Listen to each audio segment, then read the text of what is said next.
Good morning, friends. Today I'm here with the new lecture in continuation with the series that we started few days ago, in which I promised you to deal and discuss origin of English language. So far, we have discussed various aspects of languages and the various stages of the development and evolution of a language, like dialect, like vernacular, like colloquial, and then pidgin, and then creole and all.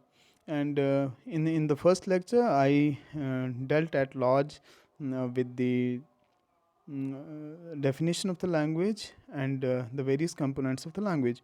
Today I'm here presenting evolution of English language and its development from Anglo Saxon to the Renaissance. uh, because the lecture is going to be very long, and that is why I have tried my level best to pick the best material and compile it and then to present it before you people. In this first part, I'll be dealing from Anglo-Saxon to Chaucer, the development of English language and the various changes that occurred during this period. In order to get the complete glance of the origin and evolution of English language from wolf to wolf. Wolf means Beowulf, which is the first poem of English literature, uh, and second wolf is Virginia Woolf, which is the modern writer, the 20th century novelist. In order to get the complete overview, you are expected to watch the next lecture, which will be made available shortly on the same channel. So kindly subscribe my channel and leave your feedback there in the comment section, so that I may be able to bring certain changes that you people want, and improvements in order to provide you and impart you the best material. So without wasting our time, let's get straight to the topic.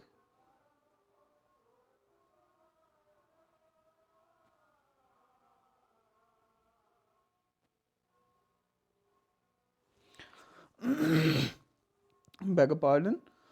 So let us discuss that what are the major influencing factors of the origin that influenced our language, that is English language. So these factors are uh, departure of Romans and Celts, and then Anglo-Saxon settlement, and then Scandinavian and Norman settlements, and then we have post-Norman conquest, and then occurred the Great Wall shift, and then we have this Renaissance, then establishment of printing press, then Inkhorn Controversy, then Inkhorn Controversy, and the difficulty in standardization of the spellings and the coinage of the words, and then role of Shakespeare and the Bible in the development of the language, and then we'll discuss the theories of the dissemination or spread of language, and that is Kurgan theory or Anatolian theory. Then the concept of language police and its purpose, then the role of Johnson's dictionary in the development of the language, and then the Webster dictionary, and the culmination of the English from the West Saxon or West Germanic to the lingua franca. These will be the topics that influenced or that worked as a precursor for the development of English language, because this development never occurred overnight. So now let us discuss the impact of the Anglo-Saxon arrival and the voyage of English from West Germanic dialect to lingua franca. In my previous lecture, I dealt at large with the basic terminology that is related to the language. And if you people remember what is dialect, dialect is the basic form of the language which is spoken in a particular area by a particular community or people of a particular community. Influence of invaders language, the Celt influence and the Roman influence. Now let me discuss what is basically in the history part. I elaborated about the Aboriginal people, about the Romans, and about the Anglo-Normans. So without getting into that details, let me get straightforward with the Celts. The Celts were the Aboriginal people of the land, and then there came Roman influences. Roman mean, and then there came the Roman people to rule the England, because the land was very fertile, it was very resourceful, and it was always vulnerable to the external aggressions, and it always invited the attention of the invaders, and that is why Romans came and started ruling the England. With the fall of the Roman Empire, what happened when Roman Empire fall at the hands of the Islamic at the hand of the Islamic Caliphate? At the time, you know what happened? Romans were forced to draw out to withdraw from the England, and that is what led to the Anglo Saxons, because Anglo Saxons were invited. Anglo Saxons were invited by the people. They were the West. They were the Germanic tribes, Angles, Saxons, and Jutes. These tribes arrived. They crossed the North Sea and arrived on the land, and it is because of them nomenclature and language of the England. Nomenclature I discussed in the history in the lecture in which I discussed Anglo-Saxon period. So here nomenclature, England was also because of the Angles, because this was the dominant faction, and that is why, and they inhabited maximum area of the Britain. That is why they were and the area was called England, and then their language was called English. English was the language, and England was the name of the country. Uh, Now, departure of the Romans and arrivals of the Anglo-Saxon. Anglo-Saxons arrived around 449. Let me discuss about two schools. If you remember, I discussed in the previous lecture the role of two schools. One is Northumbrian, and the other is the school Celtic school, which was established by the Aidan, and the first one and the first one was opened or established by the Augustus. So what was the impact of these two schools? They established monasteries and they started educating people in the native tongue, and that is how this led to the dissemination of the knowledge and literacy among the people.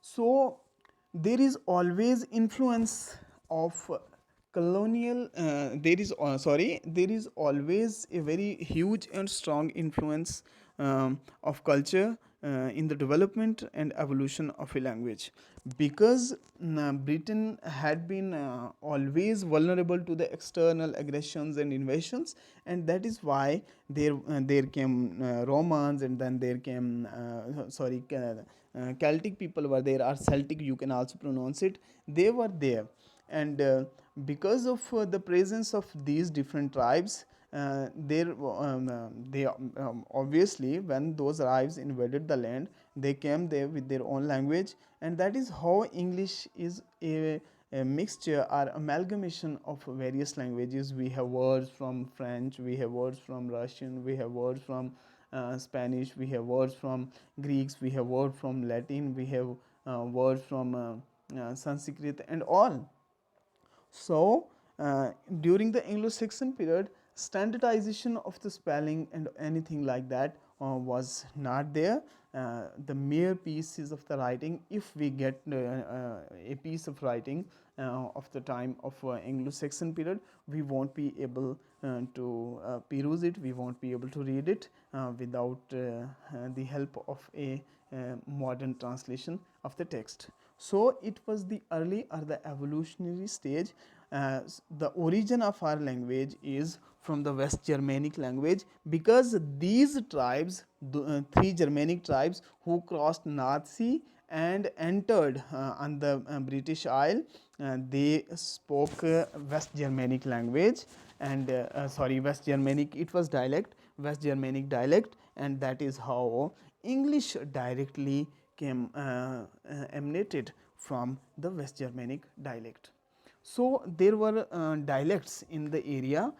Kentish was there. Kentish, Kantish. Kentish, it was also a dialect, and then East Midland, it was also a dialect, and then Northumbrian, this was also a dialect.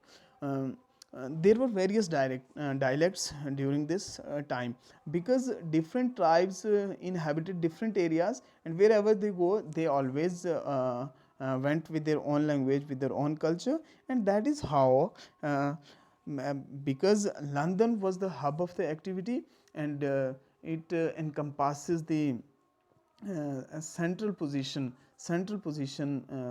and elite section of the society lived there. That is why the English we speak today, it was earlier on spoken as East Midland dialect or the West Germanic dialect, and those people who spoke West Germanic dialect, they from the after having crossed Nazi, they came to the London at that time, and then East Midland was the dialect that transformed from West Germanic dialect to the East Midland dialect. Now the nomenclature was changed, and from the East Midland dialect our English emanates. What led to the emergence, what led to the occurrence of, or the evolution of the English language?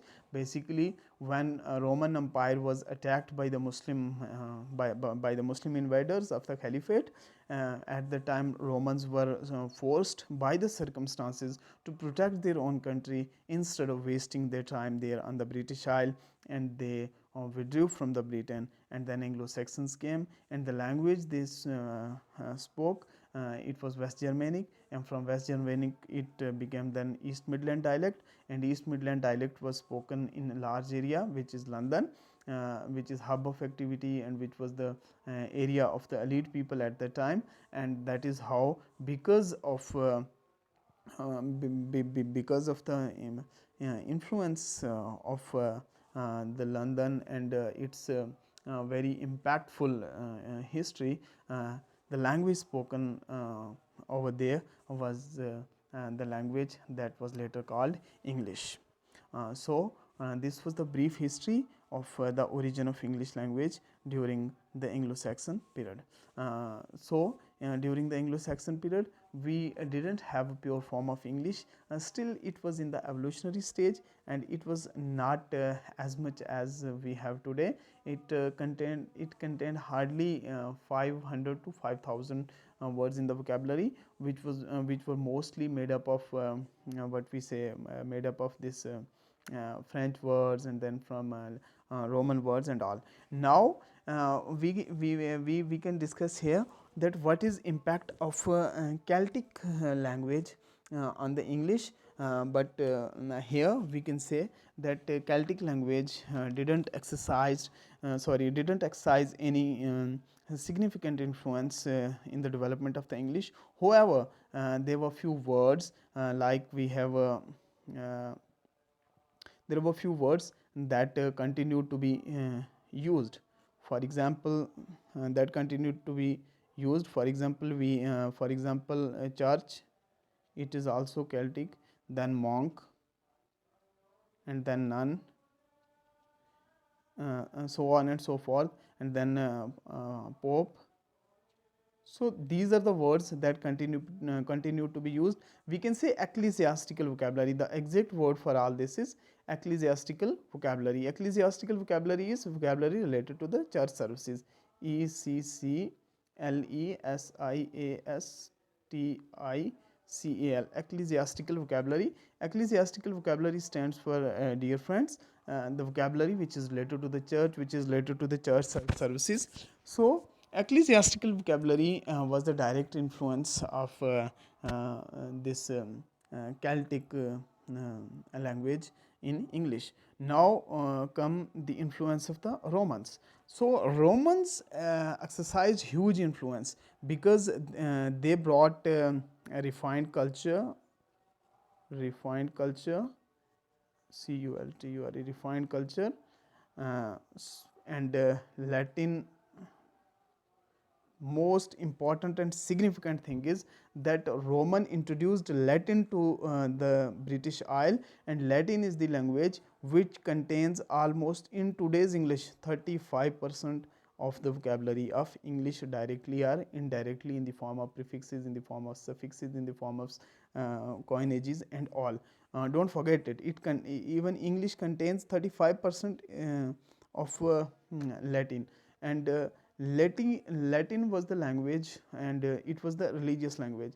However, uh, and during the later time, we observed huge repugnance of the people and disdain for the Latin, but they could not get rid of Latin because it had cultural contiguity. It had cultural contiguity and religious impact during the time, and that is why this we can say that Latin exercised huge influence on English, in the evolution of English language.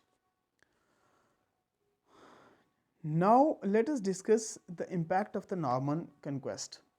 Norman conquest, basically, Normans were the Northmen, people from north, and people from north, and that is Normandy. Normandy, you might be acquainted with. This is a province in France, Normandy.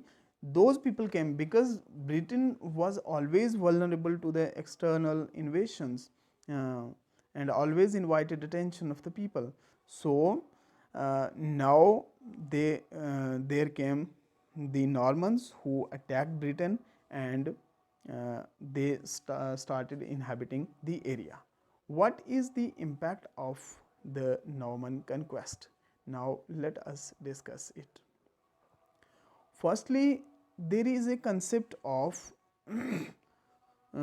conqueror and conquered. Conqueror, conqueror, and conquest, conquest. Conqueror stands for, dear friends, one who conquers, one who attacks a land, an area, and then starts ruling this area, or he wins that area, or he snatched that area. And the conquested is one who whom you won. Say, for example, for example, a country attacked another country, and the country who attacked is the conqueror, and the country that was attacked is the conquested, and the country that loses is the conquested country, and the conquerors are the people who conquered that country. So I hope this concept, this basic concept might have been clear to you now. So Norman conquest exercised huge influence because they dominated the Britain, and they dominated the British culture. English was still in its was peasant, was novice, you can say. It was not in the fully development stage, fully developed, that could resist the lingual attack. Normans exercised huge influence in two forms. First was culture. They introduced French culture, and the second was, you know what? Second was, they made French their official language. French became official language. French became official language. So we can say that two major things happened after the Norman conquest. One was English lost its prestige, the very little prestige that it has got over the time. It lost it because in 2 to 300 years, the prestige that English started getting and the evolution that it started getting, it was lost very shortly. It could not last for a longer time because the country was attacked, and the conqueror introduced their own culture and introduced their mother tongue as the mother tongue of the subjugator, and that they disdained English and they stopped English learning and all, and that is why English was once again pushed to the subservient importance and not the first hand importance, and that is why, and that is what hindered the development of the English language. But everything has pros and cons, everything has merits and demerits. uh, French also influenced, and they introduced new words, like they introduced word fry, beef, and so many words were introduced by them. So what led to the, this is not related to the topic, but what leads to the development of a language? It is your church, it is your school, it is your culture, it is your society, it is your socio political condition, it is your economic condition, it is your what we say battlefield, and it is your war, which always necessitate to bring new vocabulary, and this leads to the further development and enhancement of a language. So I hope that in French started dominating the British culture, British language and entire system, and the French regime established itself over there. I hope you got this. And now let us discuss the developmental changes, the evolutionary changes, because language is not static. Had it been static, it would have been same what it used to be during the time of the Chaucer or the Anglo Saxon.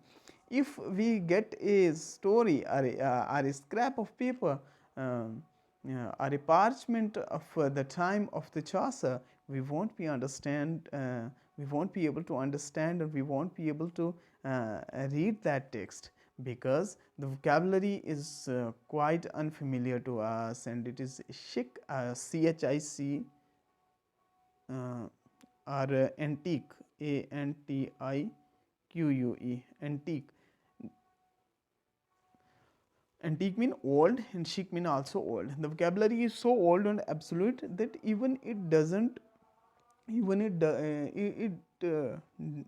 is not identical, and it is not identifiable for us, and that is why we can't read it. Now the role of Chaucer is very important, very important, and he is called our first national poet as well, uh, because prior to the time of Chaucer, we had only one person, that is Alfred the Great, who introduced English, who substituted Latin with English, and he translated the text, and he himself translated the text and got text translated into English in order to give his people the knowledge in their native tongue. The role of Bible is most important. That is why I'm going to discuss the role of Bible from 1381 Bible by Wycliffe, and then Tyndale's translation of New Testament, and then Cramer's Bible, and then this authorized version, and this common prayer book, because they are always significant and very important in they played a very important and comprehensive role in the evolution and development of English language.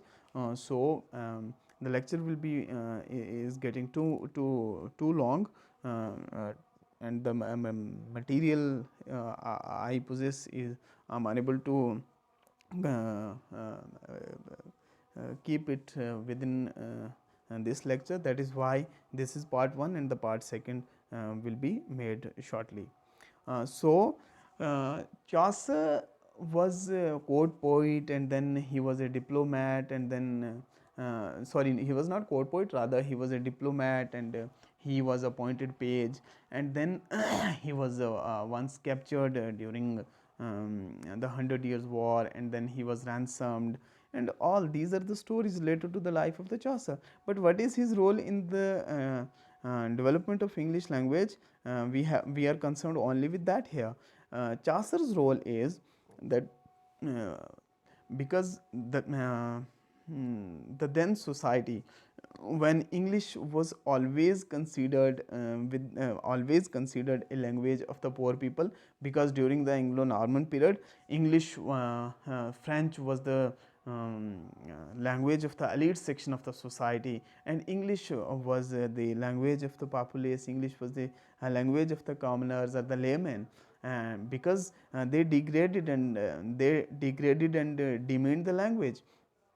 So English lost all its prestige at the hands of the Normans, because they made French mandatory, and the school curriculum was in French, and this school curriculum was in French, court proceeding were in French, and then this parliament's language was in French. Everywhere there was French. Elite section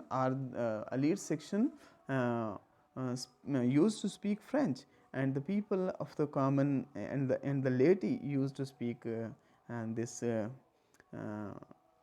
English, and this was the status of the English. And you can imagine a language which is not considered worth for the creative activity, worthy for the creative activity, a language which is which always endangers you if you write something. When just imagine when French was prevalent there, French was official language, French was court language, French was the language of the school curriculum, and who will read you? Would you get readership at the time? Obviously not, because the language which is prevalent, you will get readership in that only, and you can earn name while writing in that language. So Chaucer did a very tremendous job for the development of the English. He started translating French text, and then his magnum opus, that is Canterbury Tales. He wrote Canterbury Tales, which is in English, and which is also considered the first recognized and designated English text. And this was really a landmark achievement by Chaucer, because when Chaucer started writing, at the time English was not in vogue, French was in vogue. So now let us discuss 1362, when a language law was passed. What is basically language law? Uh, English became the court language. Prior to this, I have discussed that prior to this, English was not court language. Basically, French was the prestigious language, and French was the language of the court. But language law was passed because of so many controversies of the native people, and English became the language of the court, or the court proceeding were carried out in English. And in 1363, sorry, this is 1363, not 1362. 1362 English became language of court, and in 1363, sorry, this is not 2, this is 3. 1363 English became language of parliament. Even it means that English started getting recognition, and started regaining its last glory.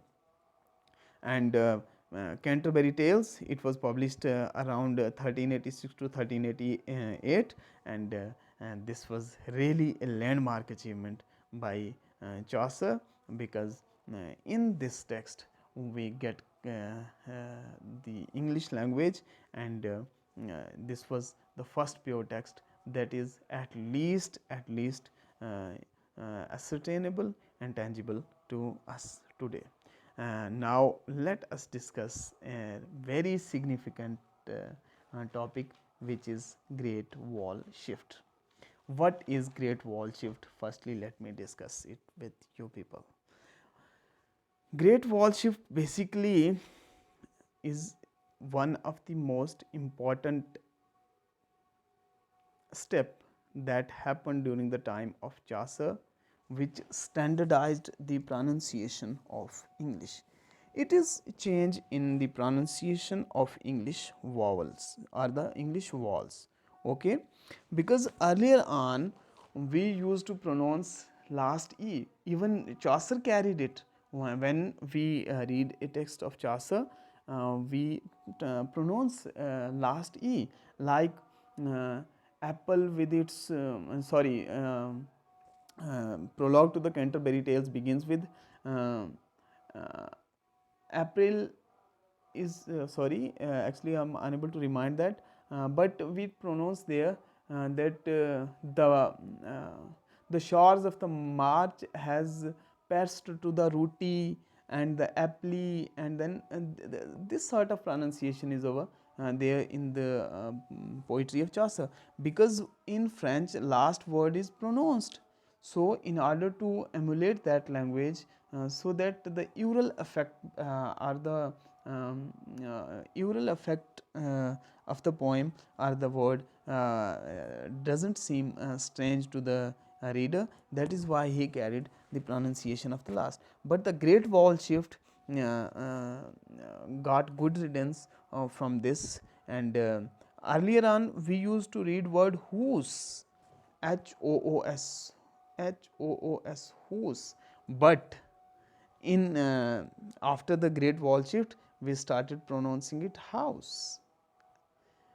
Then we have another word as example, which is name in today's English, NAME, name. But in before the great wall shift it was naam, NAAM, naam. And then we have another word here, which is wife. In modern English we have, it is wife. Wife means spouse, but before the great wall shift it was wife. So this was a significant change, and it made the ending e unsounding. Earlier on ending e was sounding. This is the great achievement of great vowel shift, unsounding, unsounding, unsounding last e. We used to read there in the text of the Chaucer apply, rooty, sooty, and all words like this. But after the great wall shift, last e was turned unsounding.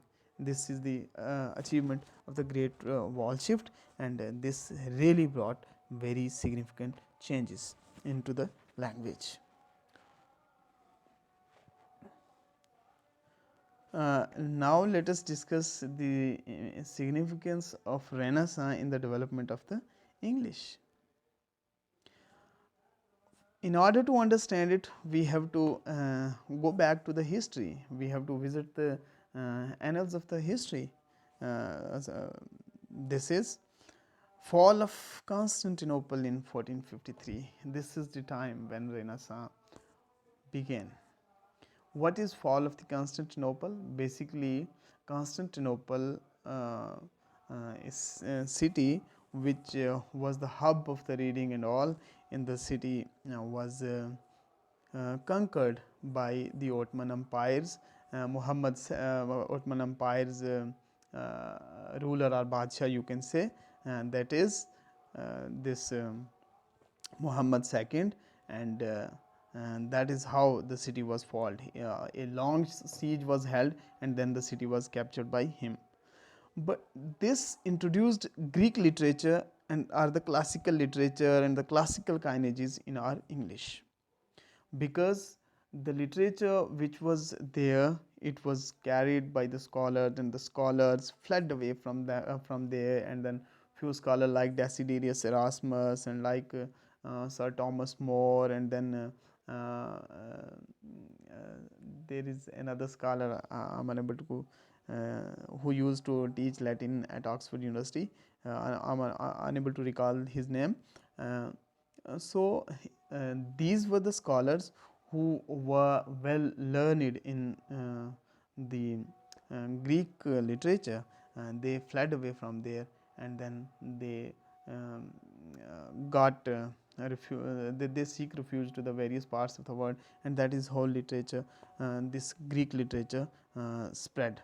So the contribution of Shakespeare, how can we undermine the contribution of the Shakespeare? Because Shakespeare is a very huge influence in English language, because what Shakespeare did for the language, obviously none other could do that. uh, it was the Renaissance which marked the beginning of the English origin of the English language. uh, so Shakespeare's influence is uh,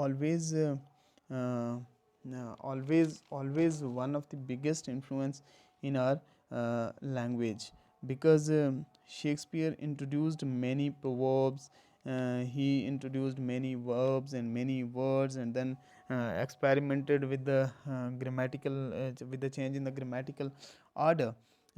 After Bible, Shakespeare's influence is really immense in the development of the language, and especially when we talk about the addition to the vocabulary.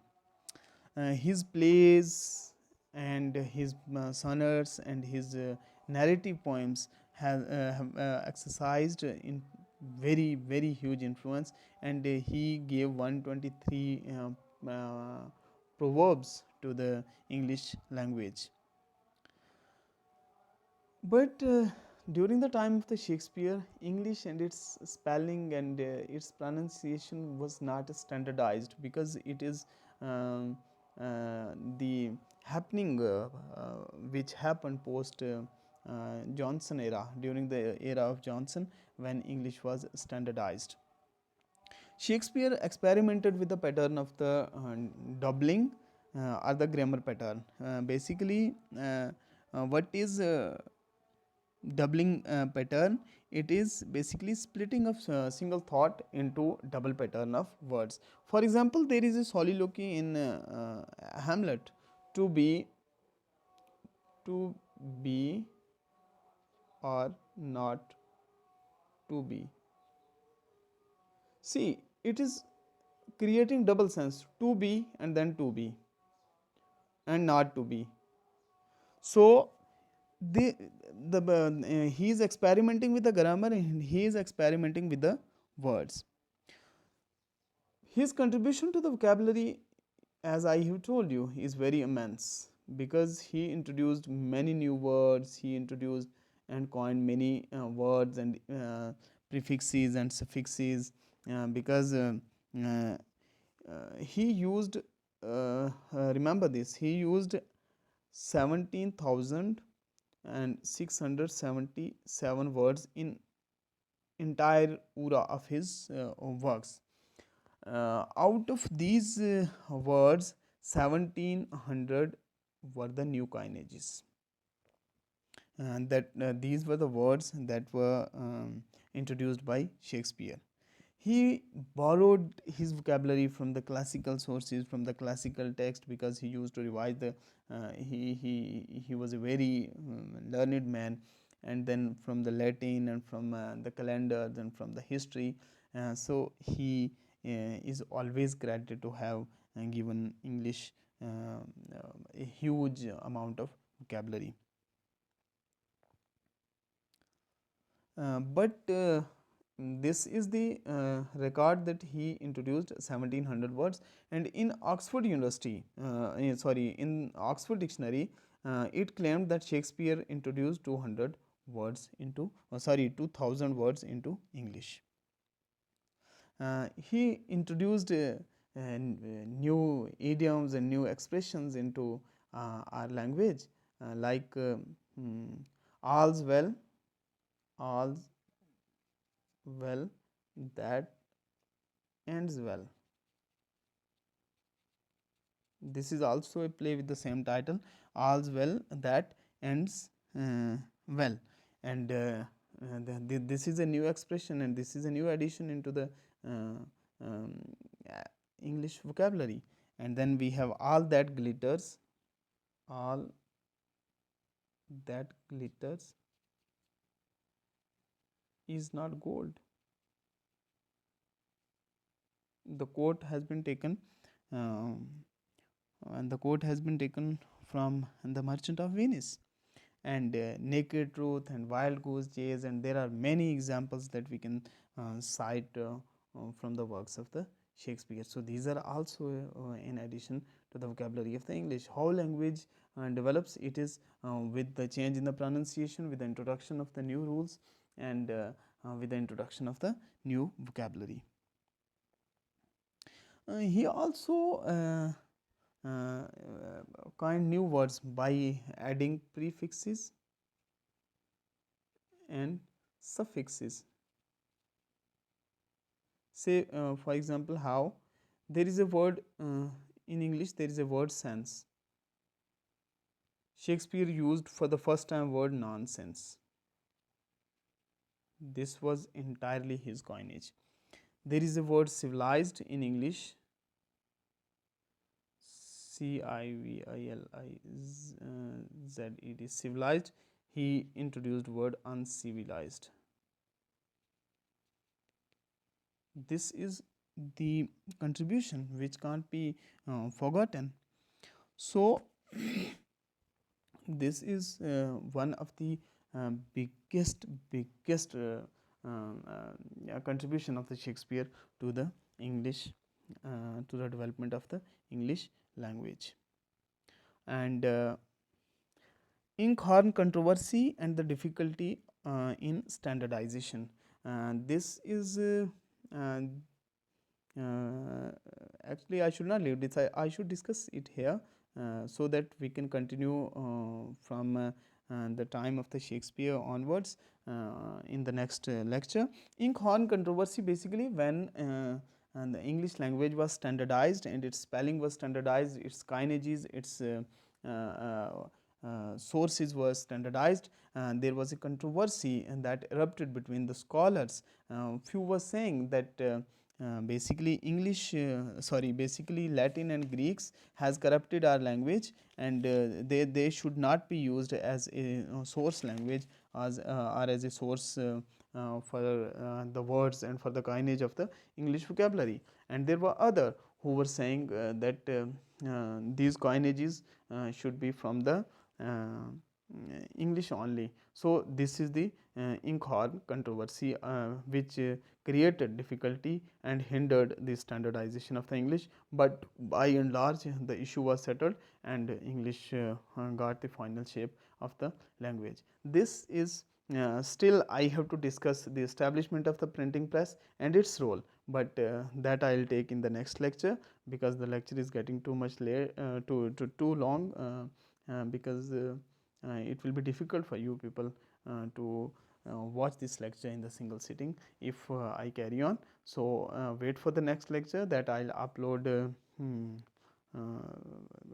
tomorrow. So kindly subscribe my channel. It is free of cost. It doesn't incur any cost on you. Subscribe my channel and keep sharing your feedback to me, so that I may be able to bring certain changes whichever you want, and to and enable me to impart you the best. So thank you for watching, guys.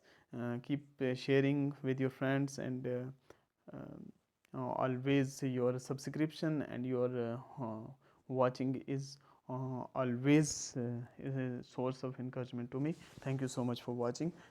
I hope this will be really helpful to you people to understand the origin of the language up to the time of the Renaissance. Thank you so much.